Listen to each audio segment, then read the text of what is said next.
एक समय की बात है। एक छोटा सा गांव था जिसका नाम शांतिपुर था।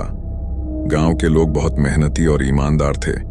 गांव में एक पुराना घर था जिसे लोग भूतिया घर कहते थे। ऐसा कहा जाता था कि उस घर में एक भूत रहता था। एक दिन गांव में एक नया परिवार आया। परिवार में एक दंपति और उनका 10 साल का बेटा शामिल था।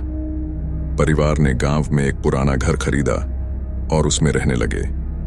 घर में रहने के बाद परिवार के साथ कुछ अजीब चीजें होने लगीं। उसे अक्सर रात में अजीब आवाजें सुनाई देती थीं।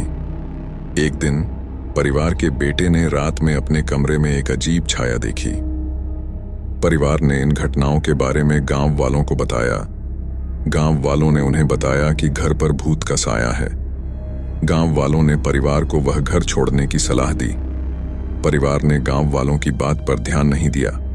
वे उस घर में रहने लगे। एक रात परिवार के बेटे ने एक सपना देखा। उसे स्वप्न में एक भूत दिखाई दिया।